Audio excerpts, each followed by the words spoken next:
श्री कृष्ण कन्हैया लाल की जय।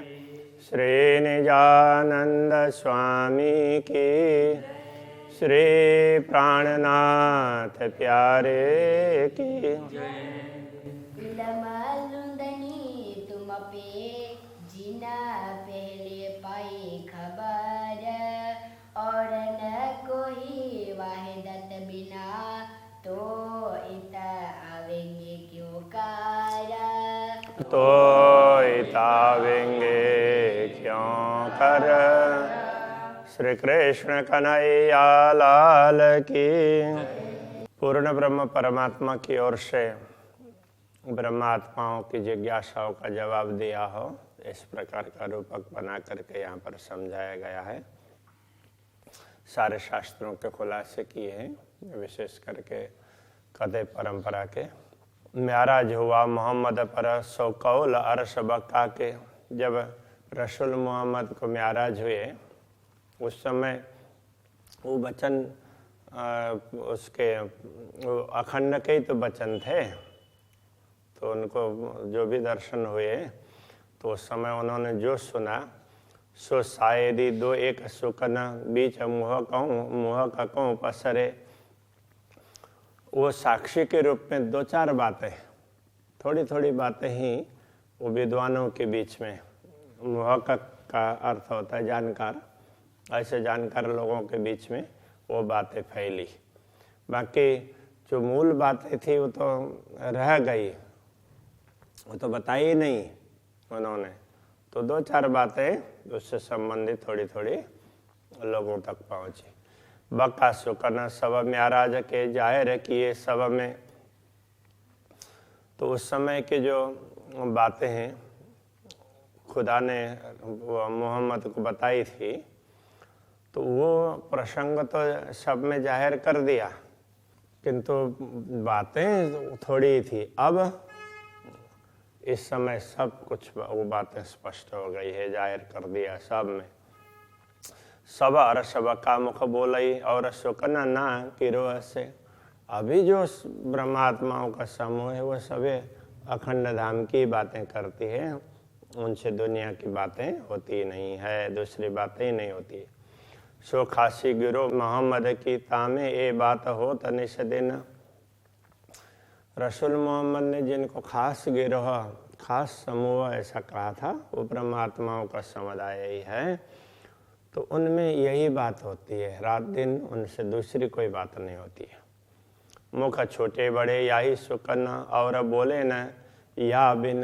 छोटे हों बड़े हों कोई भी व्यक्ति हो, वो सब यही बात करेंगे, परमधाम की बात करेंगे, दूसरी कोई बात नहीं करेंगे। बक्का शब्द सब मुख के, बक्का शब्द मुख सब के, सो इल्म सब में गया पसर। सभी अखंड की बात कर रहे हैं, ऐसा लगता है कि ब्रह्म ज्ञान सब में फैल गया है। शब्द फना को न देवे पैठने, इसलिए वो झूठे शब्द, नश्वर जगत की बातें अपने अंदर घुसने ही नहीं देते हैं अपने दिमाग में। ऐसा किया बखत रूहों आखर। तो ब्रह्म आत्माओं ने आत्म जागृति के समय में, आखिर के समय में इस प्रकार का व्यवहार किया। शब्द फना गए रात में किया बका शब्दों फजर। जितने नश्वर जगत के शब्द थे वो तो सारे वो ये तो रात के अज्ञान के हैं, ऐसे करके वो एक तरफ रह गए। और किया बका शब्दों फजर। अखंड धाम के वचनों ने फिर ब्रह्म ज्ञान का प्रभात कर दिया। कुफर अंधेरी उड़ गई। कुफर भ्रम, कुफर अंधेरी अंधकार, ये सब मिट गया। बोल पाइए न बक्का बगैर। तो अखंड के बिना कोई भी वचन नहीं मिलते हैं, सभी अखंड की बात करेंगे, नश्वर झूठ की बात कोई नहीं करेंगे। तो अज्ञान की बातें सब चली गई। एक कया था अबल रसूल इताए, ये बात रसूल ने पहले ही आकर के कह दिया था ऐसा होगा बोल करके। सो रूह अल्लाह इमाम फजर करी बनाए। तो अभी जो रूहा अल्लाह और इमाम आकर के उन्होंने फज्र कर दिया, ब्रह्म ज्ञान का प्रभात कर दिया। ऐसा करेंगे, इस प्रकार की बात पहले रसूल ने बताई भी थी। अब अलकया इल्म ल्यावसी, आया 3 से ज़्यादा बेशक। पहले कहा था क़यामत के समय पर ज्ञान आएगा, तो मेरा ज्ञान है वहाँ तक के लिए है, उससे आगे तो उस समय जो ज्ञान आएगा वही चलेगा, ये बोला था। आया 3 से ज़्यादा बेशक, तो उस समय उन्होंने जो बोला था उससे बहुत ज़्यादा ज्ञान आ गया। सोनी के लिया मोमिनो, तो ब्रह्म आत्माओं ने उसको बहुत भली भांति ले लिया, स्वीकार किया। पाई अरस मार्फत हक, तो उनको पूर्ण ब्रह्म परमात्मा की पहचान हो गई। ए इल्म लिए ऐसा होता है, आप बेशक होता है यात। ये ब्रह्म ज्ञान प्राप्त करते हैं तो ऐसी स्थिति हो जाएगी कि स्वयं को अखंड समझने लग जाएंगे। हम तो अविनाशी हैं ऐसा समझने लगेंगे, क्योंकि ज्ञान होने का तात्पर्य यही है कि हमें स्वयं का बोध हो, मैं तो आत्मा हूँ, मैं अविनाशी हूँ, यही होगा। और कायम हुए देखे सबको, पावे दीदार बातो न हक जात। अब सबको, पूरी दुनिया को भी अखंड होते हुए देखेंगे। पावे दीदार बातो न हक जात। हक जात के बातुन कहने का तात्पर्य ब्रह्मात्माओं की गूढ़ बातें, अक्षरातीत आमदनी और ब्रह्मात्माओं के बीच के संबंध की गूढ़ बातें हैं, वो भी प्रकट हुई है, और उनका भी वो बातें भी प्रकट हो गई है, इसलिए उनके भी दर्शन हुए हैं। तो ब्रह्मात्माएं भी प्रकट हुई। अभी तक ब्रह्मात्माओं को किसी ने नहीं देखा था। अक्षरातीत को तो अक्षर ब्रह्म देखते थे, किंतु ब्रह्मात्माओं को किसी ने नहीं देखा था, वो भी जाहिर हो गई है। तो ये ना वो कतेब परंपरा में, कतेब ग्रंथों में इस रीत से कहा है, तो उसी बात को समझा रहे हैं प्राणनाथ जी ज़्यादातर, और उसमें कहीं ना कहीं शास्त्रों की बातें जोड़ करके बता रहे हैं। बाकी वो उन्होंने जिस प्रकार से समझा है उसी प्रकार से उनका स्पष्टीकरण दिया जा रहा है। देखिए अपने विस्थाप नजरों, जो शिव का परवान। तो ये कहा था कि उस समय जब ब्रह्म ज्ञान प्रसरित होगा तो सब लोग अपने अपने अखंड धाम को देखेंगे। तो सबको वैश्य का तात्पर्य अविनाशी स्थान, तो वो अपने नज़र में देखा। जो शिव का परवान, वो अखंड, जो सचमुच अखंड होने वाला है। सब कर्म काटे हक इल्म सो, सबके कर्म ब्रह्म ज्ञान से कटने वाले हैं। ये देखी बेशक मेहर सुवान। तो ये सब पूर्ण ब्रह्म परमात्मा की बड़ी कृपा है, लोग इसको समझेंगे। हक तरफ जाने नूर अक्षर, और दूजा न जाने कोई। परम पूर्ण ब्रह्म परमात्मा की दिशा, उसको तो अक्षर ब्रह्म जानते हैं, और बाकी कोई उनके विषय में जानता ही नहीं है।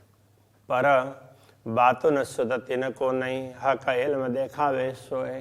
किंतु सूक्ष्म बातें, पूर्ण ब्रह्म परमात्मा की कुछ गूढ़ बातें हैं, तो उसको तो वो भी नहीं जानते। अब ये ब्रह्म ज्ञान है, उस बात को समझाता है। यहाँ कहने का तात्पर्य है उनकी लीला, अंतरंग लीलाएं। कई सुख कायम इन इल्म के, आवे न माए हिसाब इस ब्रह्म ज्ञान के। इतने अपार सुख हैं, ये कोई, इनका कोई पारावार ही नहीं है। हक सुराई बका खिलवत में, ए इल्म पिलावे शराब। तो ये अखंड की सुराई से, तो वो सुराई का मतलब प्रेम का पात्र, तो वो अखंड पात्र है, अक्षय पात्र है, कभी मिटने वाला नहीं। उससे तो वो प्रेम पिलाते रहते हैं, और वो अनुभव, वो समझ ज्ञान ने दिया है। ए इल्म पिलावे शराब, ये ज्ञान ब्रह्म ज्ञान है, ये वो प्रेम सुधा का पान करवा रहा है, इस प्रकार से कह रहे हैं। सो मैं भेजा तुम्हें मोमिनो, देखो पहुंचा इश्क 14 तबक। देखो मैंने तुम लोगों को ये ज्ञान भेजा है, तो ये इल्म है, तो ये मैंने भेजा है, और मैंने अपना प्रेम भी तुम लोगों को समझाया है, तो पूरे 14 लोक में तुम्हारे कारण ये प्रेम फैला है। ऐसा इश्क मेरा तुम सो इनमें जरा पाइए न जरा शक। तो मेरा प्रेम तुम लोगों के साथ में ऐसा है, इसमें कोई संदेह नहीं है। ये बातें उस प्रकार से खुदा ने समझाई है, इस प्रकार रसूल ने थोड़ी थोड़ी बातें बताई थी, उसका स्पष्टीकरण यहाँ पर किया है। यूँ किया वास्ते ईमान के आवे आखर रूहन। ये सब ईमान के लिए किया है, विश्वास के लिए, ताकि आखिर में ब्रह्म आत्माएँ आएँ और वो बताएं, वो समझें और वो सबकी साक्षी दे दें। सो आए हुआ सबों रोशन जाए रबका रस दिन। तो ब्रह्म आत्मा आई तो ब्रह्म ज्ञान दुनिया में फैला, परम धाम का प्रेम भी फैला, सब कुछ दुनिया में प्रकाशित हुआ। तो जाहिर बका रस दिन, अखंड दिन वो जाहिर हुआ। कहने का तात्पर्य अखंड को समझने लगे। अबल से बीच अबल तरफ पाई न बक्का की। सृष्टि के आदिकाल से लेकर के अभी तक कभी अखंड की बात नहीं हुई थी। किसी को भी परमात्मा परमधाम कहाँ है, परमात्मा किधर है, वो पता नहीं था। मोहम्मद एताई बोलिया जासो ईसा पावे साहेदी। रसूल मोहम्मद ने भी उतना ही कहा जिससे सतगुरु श्री देवचंद्र जी महाराज को साक्षी मिले। बाकी तो सतगुरु देवचंद्र जी महाराज ने ही परमधाम की बात बताई है, तो उन्होंने तो थोड़ी सी साक्षी, हाँ कतई ग्रंथों में भी कुछ साक्षी है, बस वो उनको मिला। वैदिक ग्रंथों में साक्षी है ही, तो वो तो है ही, इसलिए उसको बार बार कहने की आवश्यकता नहीं है। कतई ग्रंथों में तो वहाँ कोई अध्यात्म की या दर्शन की बात ही नहीं है, तो थोड़ी बहुत कहीं बात मिलती है। तो एक बच्चा भी कोई अच्छी बात कर दे कभी, तो उसको बार बार उल्लेख कर देंगे, देखो ये बच्चा भी इतना समझ रहा है, तो तुम लोग बड़े होकर के क्यों नहीं समझते हो। इस तरह से बार बार उदाहरण दिया जाता है, इसलिए ये कतई ग्रंथों की साक्षी बार बार दी जा रही है। तो ये समझना चाहिए। वैदिक परंपरा में तो ये सब उसमें है ही, तो कतई परंपरा में भी इतनी बात मिलती है तो बहुत बड़ी बात हो गई, ये कहना चाह रहे हैं। सो लई रो अल्लाह शाहिदी दूजी शाहिदी आप दई। तो रो अल्लाह ने, सदगुरु ने ये कतई ग्रंथों की साक्षी दी और दूसरी साक्षी स्वयं दे दी। देखो मैंने स्वयं देखा है। त्यों करी इमाम जाहिर ज्यों सब में रोशन भाई। अब इमाम ने तो उस प्रकार से प्रकाशित कर दिया ताकि सब लोग समझ सके, उस तरह से समझा दिया। लई इसे मोहम्मद की शाहिदी बका जाहिर किया इमाम। ईशा ने, ईशा रोह अल्लाह कहने से सदगुरु ने रसूल वगैरह, केवल रसूल की ही नहीं है, परमात्मा का संदेश देने वाले जो भी लोग हुए उनकी साक्षी दी और उन बात का स्पष्टीकरण करके अखंड का बोध करवाने का कार्य फिर इमाम ने किया। तो ईशा का दूसरा जामा, मतलब दूसरा शरीर, दूसरा रूप। गहादी रूहन की करी खिलवत जाहिर तमाम। उन्होंने पूर्ण ब्रह्म परमात्मा श्री श्यामा जी और ब्रह्म आत्माएं, तो उन सब के अंतरंग लीला की बातें स्पष्ट कर दी। इन आखिर दिनों इमाम बानी बोले न बक्का बिन। अब इन आखिरी दिनों में, कयामत के समय में, इमाम अखंड की बात करते हैं, उस दुनिया की बात ही नहीं करते हैं। सो सिरले सुकन गिरोह ने कायम किए सवन। तो उनके वचनों को समझ करके ब्रह्म आत्माओं ने फिर पूरी दुनिया को कायम कर दिया। कहने का तात्पर्य यही वचन लेकर के, यही ब्रह्म ज्ञान लेकर के ब्रह्म आत्माओं के द्वारा सब लोगों को मुक्ति स्थल का सुख प्राप्त होगा, ज्ञान भी प्राप्त होगा। दुनिया 14 तबक के दिए इल्म मुर्दे उठाए। 14 तबक की ये दुनिया है, तो वो मुर्दे की तरह से अचेत पड़ी थी। तो इस ब्रह्म ज्ञान ने उन सबको जागृत कर दिया। वो मुर्दा उठाना है। ताए मौत न होवे कबहू, उनको कभी मौत नहीं होगी उनकी, अब वो अखंड हो जाएंगे। लिए बक्का मीने बैठाए, उनको तो अखंड में बैठा देंगे। अब उनको जन्म मृत्यु के चक्र में आने की आवश्यकता नहीं पड़ेगी। ये तो ब्रह्मात्माएं रहेंगी तब तक की बात है। बढ़ाई इन इल्म की, क्यों इन मुख करो सिफत। तो ये इस ब्रह्म ज्ञान की महिमा है, तो इस मुंह से उसकी क्या सिफत करे, महिमा क्या गाए। सो आया तुम में मोमिनो, जाको शब्द न कोई पहुँचा। तो वो ब्रह्म ज्ञान तुम्हारे बीच में अवतरित हुआ है ब्रह्मात्माओं, जिसकी कोई बढ़ाई नहीं हो सकती है। और शराब मेरी सुराई का, सो राख्या था मोहर कर।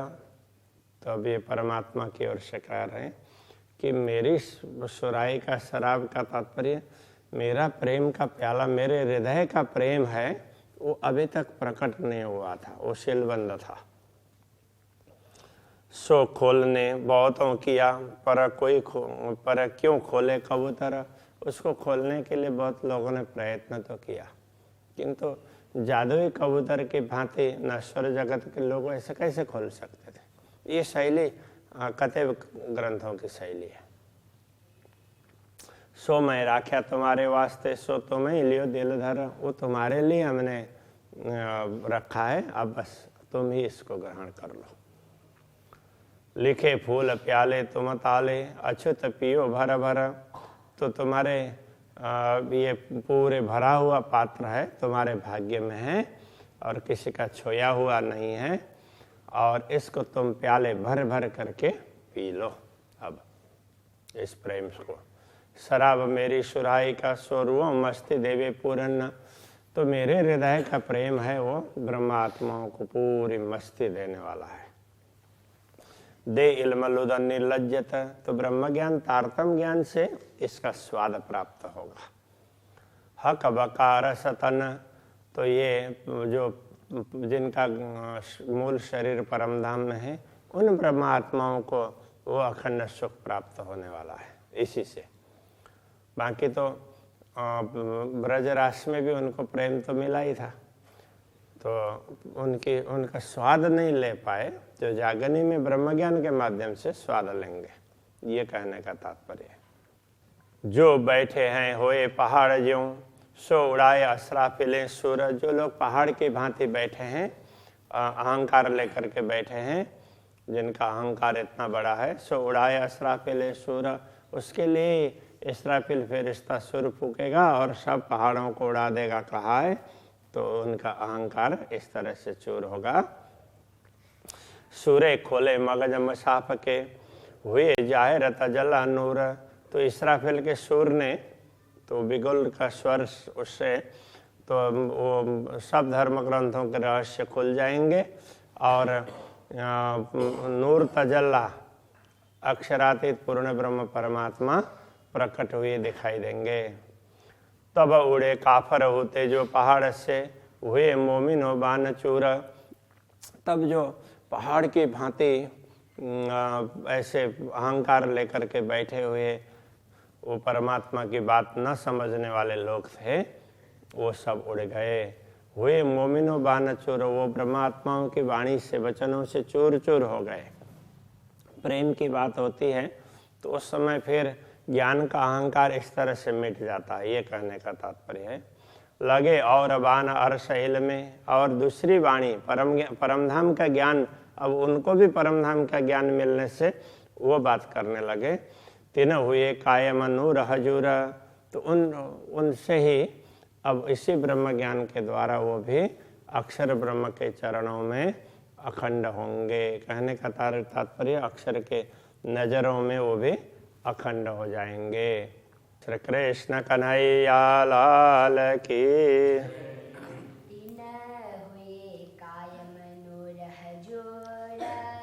तीन हुए कायम नूर हजूर।